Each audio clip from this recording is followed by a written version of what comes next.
Hello good people, আসসালামু আলাইকুম। ঢাকা শহরে কিন্তু এখন প্রচণ্ড গরম পড়েছে এবং এই গরমে কিন্তু সবাই অতিষ্ঠ। সো এই গরমের মধ্যে আমরা আরেকটু গরমটাকে বাড়াতে একটা গরম গরম পিসি বিল্ড আপনাদের সামনে নিয়ে এসেছি। বেসিক্যালি যারা হচ্ছে গেমার আছেন, মিড বাজেটের মধ্যে গেমিং পিসি খুঁজছেন, আমরা আজকে এই 69K গেমিং পিসি বিল্ড তাদের জন্য নিয়ে এসেছি। আজকের ভিডিওতে আমরা পুরো ভিডিও জুড়ে বেঞ্চমার্কিং করবো, স্পেশালি গেমিং বেঞ্চমার্ক করবো, দেখবো এই পিসি বিল্ডটা কেমন পারফর্ম করছে। সো চলুন আর কথা না বাড়িয়ে চলে যাওয়া যাক আজকের এই 69K গেমিং পিসি বিল্ডে। বেঞ্চমার্কিংয়ে যাওয়ার আগে চলুন আমরা আগে স্পেকগুলো নিয়ে একটু আলোচনা করে নেই। সো প্রথমেই প্রসেসর হিসেবে আমরা যেটি ইউজ করেছি সেটা হচ্ছে Ryzen 5 5600। এই 6 কোর 12 থ্রেডের এইটা কিন্তু একটা বেশ জনপ্রিয় প্রসেসর, আর আমাদের এই বাজেটের মধ্যে আমরা মনে করেছি এই প্রসেসরটাই সবচেয়ে বেস্ট হবে। এই প্রসেসরের দামটা কিন্তু পড়ছে 12,000 টাকার মতো। ওয়েল, মাদারবোর্ডের ক্ষেত্রে আমরা যেটা চুজ করেছি সেটা হচ্ছে এই গিগাবাইটের B550M BS3H এই মাদারবোর্ডটি। এই মাদারবোর্ডটি কিন্তু আমাদের যা যা দরকার ঠিক সেইটাই আমাদেরকে প্রোভাইড করছে, একটা স্টেবল একটা মাদারবোর্ড। এবং এই বাজেটের মধ্যে আমরা কিন্তু এই মাদারবোর্ডটা আমাদের জন্য সবচেয়ে ভালো সার্ভ করে দিবে। এই মাদারবোর্ডের প্রাইসটা কিন্তু আপনারা পেয়ে যাচ্ছেন 12,300 টাকায়। র্যামের ক্ষেত্রে আমরা কিন্তু চুজ করেছি প্যাট্রিয়ট সিগনেচার। এই র্যামটি 3200 মেগাহার্জের। এই র্যামটাতে আমরা 8 GB করে আমাদের এই পিসি বিল্ডাতে ইউজ করেছি, এবং আমাদের এই 16 GB দুইটা মিলে আমাদের দাম পড়ছে হচ্ছে 3800 টাকার মতো। এই র্যামটা কিন্তু বেশ ভালো আমাদেরকে পারফরমেন্স সার্ভ করে দেয়, এবং কম দামের মধ্যে আমরা যেহেতু একটা 69K মধ্যে একটা গেমিং পিসি বিল্ড করার ট্রাই করছি, সো আমরা ভাবলাম যে একটা কম দামের মধ্যে একটা ভালো পারফরমেন্সের র্যাম চুজ করা যাক, যেটা হচ্ছে আমাদের এই প্যাট্রিয়ট র্যাম দুইটি। আমাদের এই বিল্ডে স্টোরেজ হিসেবে আমরা ইউজ করছি কিংস্টনের NV2 500 GB এই এসএসডিটা। এটা কিন্তু বেশ জনপ্রিয় একটা এসএসডি, মানে কম দামের মধ্যে বা বাজেট যেগুলো আমরা বিল্ড করি সেগুলোতে কিন্তু এই এসএসডিটা আমরা অহরহ ইউজ করে থাকি, এবং এটা কিন্তু সবচেয়ে কম দামে একটা Gen 4 এসএসডি। যদিও বাজারের বেশি দামের Gen 4 এসএসডির সাথে এইটার স্পিডে পাবে না, বাট তারপরেও আমাদের একটা ডিসেন্ট একটা স্পিড আমাদের এটা প্রোভাইড করে থাকবে, এবং আমরা মনে হয়েছে আমাদের বাজেটের মধ্যে আমরা একটা Gen 4 এসএসডি এটিয়ে দিই, কজ এসএসডির কিন্তু স্পিডটা বেশ ভালোই ম্যাটার করে। এই এসএসডিটার প্রাইস পড়ছে 4800 টাকার মতন। সো আজকের বিল্ডের যেটা মেইন প্রোটাগনিস্ট সেটা হচ্ছে এই RX 6600।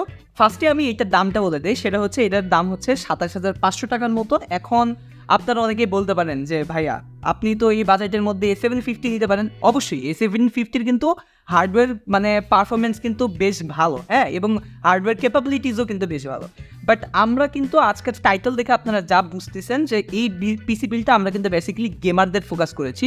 এখন যারা গেমার আছেন তারা কিন্তু অনেক ইটিসিএস গেমার হতে পারেন, অনেক নস্টালজিক গেম করতে পারেন, অ্যাসাসিনস ক্রিড বা আগের উইচার 3 এইসব গেমগুলো খেলতে পারেন, যেগুলোতে কিন্তু আপনি A750 দিয়ে সবগুলোতে যে কেমন পারফরমেন্স করবে এটা কিন্তু জানা নেই। আগের গেমগুলো হোক বা নতুন যে গেমগুলো হোক, নতুন প্যাচের গেমগুলো কিন্তু A750 যে সবগুলোতে ভালো পারফরমেন্স করবে এমন কিন্তু না। অনেকগুলোতে ভালো পারফরমেন্স করছে, আবার অনেকগুলোতে কিন্তু একটু পিছিয়েও আছে। বাট আপনি এই যখন RX 6600কে যে কোনো গেমের কাছে দিয়ে দেন, এটা কিন্তু আপনাকে একটা কোপায় পারফরমেন্স দিয়ে দিবে। এবং আমরা ভাবছি যে যেহেতু আমরা গেমিং পিসি বিল্ডই করছি, সো আমরা এই RX 6600তেই যাবো যেন আমাদের গেমারদের কোনো অসুবিধে না হয়। সো এইসব বিবেচনা করে আমরা এই RX 6600টা নিয়েছি। সো চলুন এরপর দেখা যাক আমাদের কাছে কি আছে। সো এই পিসি বিল্ডারকে পাওয়ার দেওয়ার জন্য আমরা যেটার উপর নির্ভর করতেছি সেটা হচ্ছে আমাদের এই ডিপকোলের PK550D PSUটা। এই PSUটা কিন্তু হচ্ছে 80+ ব্রোঞ্জ রেটিংয়ের একটা PSU, এবং এটা কিন্তু 550 ওয়াট, এবং আমরা আমাদের এই পুরো কম্পোনেন্টসগুলোকে পাওয়ার সাপ্লাই দেওয়ার জন্য আমরা ভেবেছি 550 ওয়াটই আমাদের জন্য যথেষ্ট। সো আমরা এই PSUটাই আমরা চুজ করেছি, এবং এই PSUটার দাম পড়ছে 4800 টাকা। এবং লাস্টে চলুন আমরা দেখি যে কেসিং হিসেবে আমরা কি চুজ করেছি। আজকের এই পিসি বিল্ডে আমরা যে কেসিংটা চুজ করেছি সেটা হচ্ছে এই ফার্স্ট প্লেয়ারের X4M এই কেসিংটা। এই কেসিংটা কিন্তু হচ্ছে সাথে থাকছে 3টা প্রি ইনস্টল ফ্যান, যেটা কিন্তু sRGB কন্ট্রোল করা যায়, এবং মাইক্রোটিক্স মাদারবোর্ডগুলোর জন্য এটা কিন্তু বেশ ভালো একটা কেসিং। এই কেসিংটা কিন্তু বেশ শক্তপোক্ত একটা কেসিং, বিল্ড কোয়ালিটির দিক থেকেও কিন্তু বেশ সুন্দর, এবং সাথে যে টেম্পার্ড গ্লাসটা আসতেছে এটাও কিন্তু বেশ কোয়ালিটি সম্পন্ন। সো আমরা সব মিলে ভাবলাম যে একটা আমাদের গেমারদের জন্য একটা সুন্দর শক্তপোক্ত একটা কেসিং দেই। এই কেসিংটার দাম পড়তেছে হচ্ছে 4300 টাকার মতো, এবং এই ছিল আমাদের ওভারঅল আজকের এই বিল্ডার স্পেক।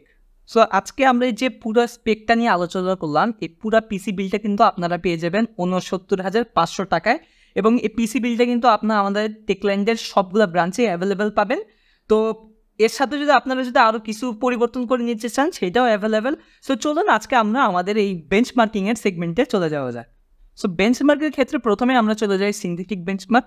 আর সিনথেটিকের ক্ষেত্রে আমরা যে দিয়ে প্রথমে শুরু করি সেটা হচ্ছে গিগ বেঞ্চ।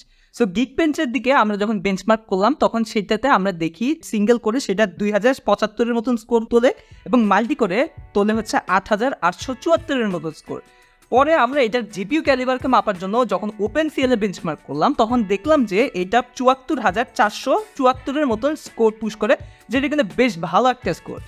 এখন কিন্তু অনেকেই কিন্তু মাদারবোর্ডের পারফরমেন্স নিয়ে অনেক কনসিয়াস, সো তারা কিন্তু ডিআরএমের পারফরমেন্স নিয়েও জানতে চাচ্ছে।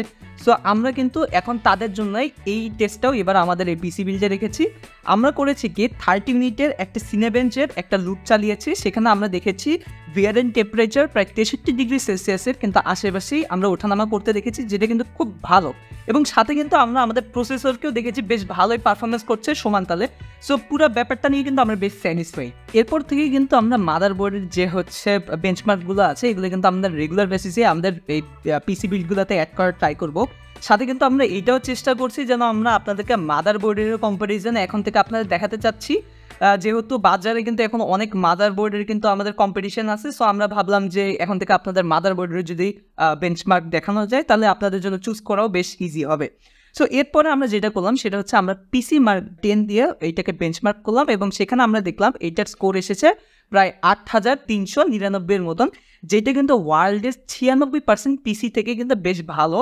এবং আপনারা দেখেন আপনারা 69K দিয়ে একটা গেমিং পিসি বিল্ড করছেন, যেটা কিন্তু ওয়ার্ল্ডের 96% পিসি থেকে বেশ ভালো। সো এটা কিন্তু বেশ ভালো একটা দিক। এরপর আমরা ক্রিস্টাল ডিস্ক মার্ক দিয়ে যখন আমরা এসএসডির বেঞ্চমার্ক করলাম তখন দেখলাম যে এটার রিড স্পিড আসতেছে 3738 এবং রাইট স্পিড আসতেছে 2370-এর মতন, যেটা কিন্তু অবশ্যই একটা ভালো একটা স্পিড। মোটামুটি এই বাজেটের মধ্যে আমরা যে এসএসডিটা নিয়েছি সেটা হিসেবে কিন্তু বেশ ভালো একটা ডিসেন্ট একটা স্পিড আমাদেরকে প্রোভাইড করছে। এরপরে আমরা যখন এমএসআই কম্বাস্টার দিয়ে এটাকে বেঞ্চমার্ক করলাম তখন দেখলাম যে এটাতে 33 FPS-এর মতন পাচ্ছে, যেটা কিন্তু আমাদের জন্য বেশ স্যাটিসফাইড একটা স্কোর। সো এরপর আমাদের বহু প্রত্যাশিত আমরা হচ্ছে গেমিং বেঞ্চমার্কে চলে যাই। গেমিং বেঞ্চমার্কে কিন্তু আমরা প্রত্যেকটা গেমে একদম ম্যাক্স প্রিসেটে সবগুলো বেঞ্চমার্ক করার ট্রাই করেছি। যেখানে আমাদের প্রথমেই যে গেমটা আসতেছে সেটা হচ্ছে আমাদের অনেক সিপিইউ হাংরি বা বেশ সিস্টেম হাংরি একটা গেম, সেটা হচ্ছে অ্যালেন ওয়েক 2। এই গেমটা যখন আমরা বেঞ্চমার্ক করলাম তখন দেখলাম যে এটি এভারেজে 34 FPS দিচ্ছে এবং 1% লোটে 23 FPS দিচ্ছে, যেটা কিন্তু বেশ ভালো একটা স্কোর বলতেই হবে। এরপর আমরা হচ্ছে সাইবারপাঙ্ক 2077 এই গেম বেঞ্চমার্ক করতে দিলাম, সেখানে আমরা দেখলাম যে এভারেজে এটা 61 FPS আসতেছে ভালো এবং 1% লোতে 44 FPS আসতেছে। এরপর আমরা ওয়াচডগ লেজিয়ন গেমটাও বেঞ্চমার্ক করলাম, যেখানে আমরা এভারেজে 74 FPS এবং 1% লোতে আমরা 59 FPS-এর মতো স্কোর পেয়েছি। এরপর আমরা ফোর্জা হরাইজন গেমের ক্ষেত্রে করলাম কি আর রে ট্রেসিংটাও একটু টেস্ট করার চেষ্টা করলাম। সেখানে আমরা রে ট্রেসিং হাই দিয়ে এবং ম্যাক্স প্রিস দিয়ে আমরা এটাকে বেঞ্চমার্কিং করলাম এবং সেই ক্ষেত্রে আমরা দেখলাম যে এভারেজে 103 FPS পাচ্ছে এবং 1% লোডতে 53 FPS পাচ্ছে। যদিও ফোর্জা হরাইজন একটা অপটিমাইজ গেম, তারপরেও কিন্তু এটা বেশ ভালো আমাদের একটা স্কোর দিয়েছে এবং সব মিলিয়ে কিন্তু আমরা বলতেই পারি যে আমরা আমাদের এই পুরো স্পেকটা নিয়ে পুরো বিলটা নিয়ে গেমিং স্কোরগুলোতে নিয়ে বেশ স্যাটিসফাইড। সো এই ভিডিওর কনক্লুশনে কী বলা যায়? ওয়েল, আমাদের এই পিসি বিল্ড করার ইন্টেনশন ছিল কিন্তু যারা গেমার আছেন তাদের জন্য একটা সুন্দর একটা পিসি বিল্ড দেওয়া। সো যেসব গেমাররা আছেন যারা হচ্ছে নতুন বা পুরাতন স্টোরি গেমগুলো খেলতে চান, যেমন ধরেন হচ্ছে অ্যাসাসিনস ক্রিড বা ফার ক্রাই আছেন, বা ধরেন এফপিএস গেমিংও করতে চান ভ্যালোরেন্ট বা ফোর্টনাইটের মতো, তাদের জন্য কিন্তু এই RX 6600 কিন্তু বেশ ভালো একটা সার্ভ করে দিবে এবং বেশ সিকিউর কিন্তু আপনাকে একটা গেমিং কিন্তু এক্সপিরিয়েন্স প্রোভাইড করবে। বাট আপনি যদি মনে করেন যে না আমি গেমিংয়ের সাথে সাথে একটু কাজও করবো, একটু প্রোডাক্টিভিটির কাজ করবো, একটু মডেলিংয়ের 3D মডেলিংয়ের কাজ করবো, সেই ক্ষেত্রে কিন্তু আপনি RX 6600-তে থাকতে পারবেন না। সেই ক্ষেত্রে কিন্তু আমরা সাজেস্ট করবো আপনি A750-তেই যান, সেটা কিন্তু আপনাদেরকে বেশ ভালো কিন্তু একটা সার্ভ করে দিবে আপনার প্রয়োজন অনুযায়ী। কারণ AMDর কিন্তু আপনি 3D মডেলিং কিন্তু একটু উইক, এটা আমরা মোটামুটি সবাই জানি। সো এর জন্য আমাদের সাজেশন থাকবে যদি একটু ওভারঅল অন্যান্য কাজও করতে চান সেই ক্ষেত্রে A750-তে যেতে পারেন। বাট আমাদের যত ইন্টেনশন আজকে গেমিংয়ের, সো সেই ক্ষেত্রে আমরা RX 6600-তেই থাকছি। সো আজকের এই পুরো বিলটা আপনারা কিন্তু টেকলাইনদের সবগুলো ব্রাঞ্চের থেকে বা ব্রাঞ্চে পেয়ে যাবেন। সাথে আপনারা যদি এই বিলটার সাথে কিছু একটু চেঞ্জ করতে চান সেটাও কিন্তু পসিবল। আমাদের সবাই কিন্তু আপনাকে হেল্প করার জন্য সর্বদা প্রস্তুত আছে। আর সেকেন্ড যে কথা সেটা হচ্ছে আমাদের কিন্তু একটা গ্রুপ আছে, সেটা হচ্ছে টেকুলিক বাংলাদেশ। এই গ্রুপে কিন্তু সবাই জটপট অ্যাড হয়ে যান কেননা এই গ্রুপে কিন্তু আপনি আমাদের এই যে আজকের এই পিসি বিল্ডার করলাম এরকম পিসি বিল্ডার সাজেশন দিতে পারেন, বা আরও অন্যান্য ভিডিওর যে সাজেশন আছে এগুলো নিয়ে বলতে পারেন, অথবা আপনার কোনো সমস্যা হয়েছে সেটি নিয়ে আলোচনা করতে পারেন, আমাদের ক্লাস করতে পারেন, আড্ডা দিতে পারেন, সব কিছু করতে পারেন। সো ঝটপট এই গ্রুপে অ্যাড হয়ে যান। সো আজকের এই ভিডিওটা এতটুকুই। আমাদের এই ভিডিওটাকে লাইক, কমেন্ট, সাবস্ক্রাইব করতে হবে, কারণ এগুলোই আমাদেরকে এগিয়ে নিয়ে যাচ্ছে। সো আজকের ভিডিওতে এতটুকুই, দেখা হবে নেক্সট কোনো ভিডিওতে। ততদিনের জন্য গুড বাই।